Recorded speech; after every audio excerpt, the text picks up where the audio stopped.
Hello, good afternoon all. आज हम class 8 की हिंदी वसंत का पहला चैप्टर पढ़ेंगे जिसका नाम है ध्वनि। जैसा कि आप देख रहे हैं सामने ध्वनि नाम का चैप्टर एक कविता के रूप में यहाँ पर है और हम इस कविता का अर्थ देखेंगे।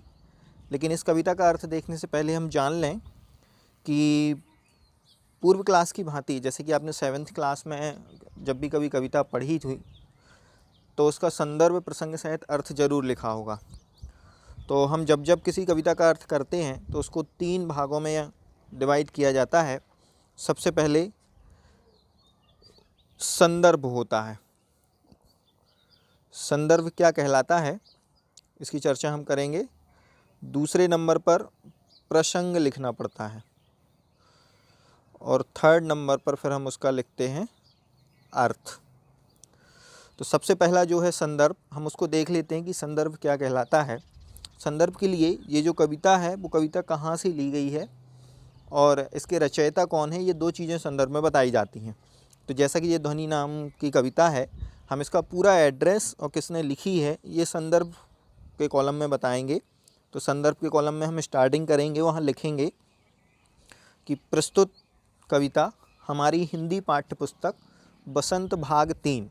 जी हाँ, ध्यान रखना ये बसंत भाग 3 है क्योंकि 6th क्लास में आपने बसंत भाग 1 पढ़ा था, 7th में बसंत भाग 2 और 8th में ये है बसंत भाग 3। तो हमारा संदर्भ क्या बनेगा कि प्रस्तुत कविता हमारी हिंदी पाठ्य पुस्तक बसंत भाग 3 के प्रथम पाठ ध्वनि नामक चैप्टर से या ध्वनि नामक पाठ से लिया गया है। और इसके जो लेखक हैं वो लेखक हैं सूर्यकांत त्रिपाठी निराला,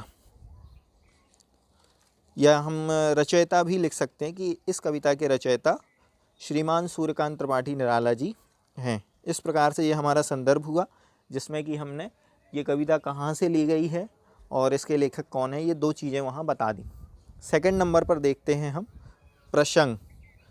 प्रसंग में हम क्या करते हैं कि इस कविता में जिस चीज़ की चर्चा की गई है, जो सब्जेक्ट विषय वस्तु ली गई है, उसको यहाँ शॉर्ट में एक 2 लाइन में ही दर्शा देते हैं। जैसे कि इस कविता में क्या प्रसंग है मैं आपको बता देता हूँ कि यहाँ जो कवि हैं सूर्यकांत त्रिपाठी निराला जी, इन्होंने एक स्वप्न देखा है या इनकी एक बहुत इच्छा है, जिसे हम ये कहते हैं कि उनके अंतर्मन की आवाज़ है कि ऐसा करना है या ऐसा होना चाहिए या हमारा देश ऐसा हो। तो उस अंतर्मन की आवाज़ को उन्होंने एक कविता के माध्यम से पिरोया है। तो वो क्या करना चाहते हैं, तो अब हम इस प्रसंग में लिखेंगे कि प्रस्तुत कविता में कवि अपने अंतर्मन की आवाज़ के द्वारा कलियों को फूलों में परिवर्तित करके देश के युवाओं में जोश, उत्साह और स्फूर्ति भरना चाहता है। क्या है कि जिस प्रकार से कलियों को फूल बना देना, मतलब समझिए कि जैसे बच्चे हैं तो वो कलियां हैं और वो फूल बन जाते हैं, मतलब युवा हो जाते हैं।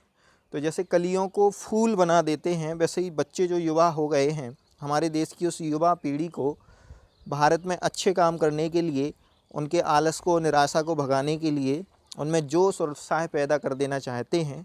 यही अंतर्मन की आवाज़ सूर्यकांत त्रिपाठी जी निराला अपनी इस ध्वनि नामक कविता में प्रस्तुत करते हैं। तो इसका प्रसंग क्या हुआ कि कवि अपने अंतर्मन की आवाज़ से कलियों और पुष्पों के द्वारा देश के युवाओं में जोश, उत्साह और स्फूर्ति भर देना चाहते हैं। ये इसका क्या हो गया, प्रसंग हो गया। चलिए अब लास्ट 3rd नंबर पर आता है अर्थ। देखते हैं इसका अर्थ क्या है। नाम है इसका ध्वनि।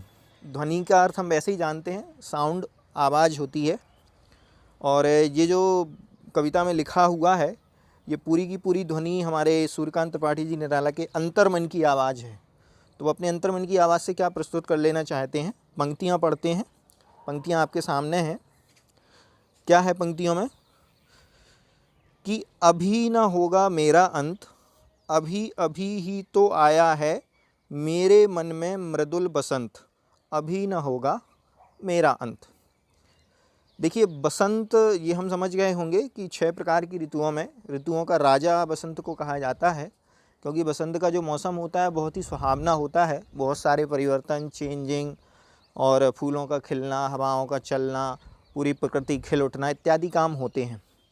तो कभी भी कुछ ऐसा ही इन पंक्तियों से कह रहा है कि जैसे बचपन या बालक की अवस्था से हम जवानी में, युवावस्था में प्रवेश करते हैं, तो उस समय एक स्फूर्ति, एक उत्साह, एक तेज हमारे अंदर पैदा हो जाता है। वही यहाँ पर कभी कहना चाहता है कि अभी ना होगा मेरा अंत, क्योंकि अंत होने के 2 ही स्टेज होते हैं। या तो जिसने जन्म लिया है तो जन्म लेते ही जो कलियाँ हैं वो उसी समय नष्ट हो जाती हैं, या फिर वो कलियों से यदि आगे बढ़ गए हैं, जवानी में आ गए हैं, युवावस्था में आ गए हैं, फिर वो लास्ट स्टेज में जा कर के वृद्धावस्था में ही मरण को प्राप्त होते हैं। तो यहाँ कभी अपने बचपन से जैसे ही युवावस्था में आता है तो वो उसे दृढ़ निश्चय हो जाता है कि अब मेरा अंत नहीं होगा, क्योंकि अभी अभी ही तो मैं दुनिया में आया हूँ, मैंने जीना सीखा है।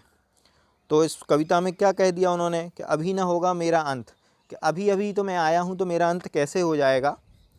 मेरे बन में मृदुल बसंत, अभी ना होगा मेरा अंत, कि अभी अभी तो बसंत की तरह खिल कर के मैं युवावस्था को प्राप्त हुआ हूँ, इसलिए मेरा अंत अभी होने वाला नहीं है। आगे, हरे हरे ये पात डालियाँ कलियाँ कोमल गात, मैं ही अपना स्वप्न मृदुल कर फेरूँगा निद्रित कलियों पर, जगह एक प्रत्यूष मनोहर। कि हरे हरे ये पात, जो पेड़ के पत्ते होते हैं वो हरे हरे होते हैं, डालियाँ कलियाँ कोमल गात, और उस पर डालियाँ भी, उनकी कलियाँ अर्थात छोटे छोटे फूल जो अभी खिले नहीं हैं लेकिन कलियों के रूप में बंद हैं, कोमल गात, वे बहुत सुकोमल हैं। मैं ही अपना स्वप्न मृदुल कर, वो कह रहे हैं कि जो स्वप्न मैंने देखा है, जैसे कि मैं बचपन से युवावस्था में आ गया हूँ, वैसे ही इस बसंत के मौसम में जो कलियाँ हैं मैं उनको भी फूल की अवस्था में ला देना चाहता हूँ और उन पर अपना एक कोमल स्पर्श हाथ फेरना चाहता हूँ। आपने देखा होगा कि अपने से जो बड़े लोग होते हैं, कभी भी हम यदि निराशा में हो या हमारे अंदर उत्साह नहीं हो और जब हम दुखी होते हैं, खेद खिन्न होते हैं, तो वो एक अपने सिर पर प्यारा सा एक हाथ फेरते हैं, हमें पुचकारते हैं और फिर समझाते हैं कि बेटा कोई बात नहीं है, चलो अब हम फिर से करते हैं। तो ऐसे ही कवि का प्रयास है कि इस हरे हरे पत्तों पर जो नई नई अभी कलियां आई हैं, इनको मैं फूल बनते हुए देखना चाहता हूं, और जो मैंने स्वप्न देखा है वो इनके समक्ष खड़े होकर के मैं स्वयं उसे साकार करना चाहता हूं। इसलिए कवि ने कहा है कि फेरूंगा निद्रित कलियों पर, जगह एक प्रत्यूष मनोहर, अर्थात जो कलियां सोई हुई हैं उनको फूल बना करके, जगा करके, देश के युवाओं में उत्साह भर करके मैंने जो स्वप्न देखा है उसे मैं अब साकार करूँगा। अगली पंक्तियां हैं, पुष्प पुष्प से तंद्रालस, लालसा खींच लूँगा मैं। इससे कवि कहना चाहता है कि जिन युवाओं में निराशा भरी हुई है, आलस भरा हुआ है, उनके अंदर मैं जोश और उत्साह पैदा कर देना चाहता हूँ, और जैसे ही उनमें जोश और उत्साह पैदा होगा, अपने नवजीवन का अमृत सहर्ष सींच दूंगा मैं। और जैसे ही वह वो करने योग्य कुछ हो जाते हैं, अर्थात देश के लिए जो करना चाहते हैं वो सब कुछ अब वो देश के लिए करेंगे, यही कवि चाहता था, इसलिए उन्होंने अपने आप को इस काम में करने के लिए सींचने का काम कहा है। इस प्रकार से आगे देखते हैं, द्वार दिखा दूंगा फिर उनको, है मेरे वे जहाँ अनंत, अभी ना होगा मेरा अंत।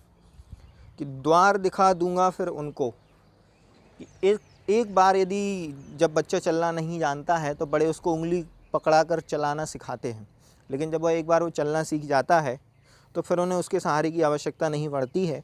वैसे ही कवि कह रहा है कि एक बार मैंने उनका आलस निराशा दूर करके उनके अंदर उत्साह भर दिया, तो इसका मतलब है द्वार दिखा दूंगा फिर उनको, उस उत्साह को उन्होंने एक बार जगा करके उत्पन्न कर दिया है। तो हैं मेरे वे जहाँ अनंत, कि अब तो मैं अनंत काल तक रहने वाला है, अर्थात उस चीज़ का कभी अंत होने वाला नहीं है। इसलिए कवि कहता है कि अभी न होगा मेरा अंत, कि मैं तो अभी अभी आया हूँ और अनंत काल तक रहूँगा। ऐसा उत्साह देश के युवाओं में भर करके जाऊँगा जो अनंत काल तक अविस्मरणीय रहेगा, सभी को याद रहेगा।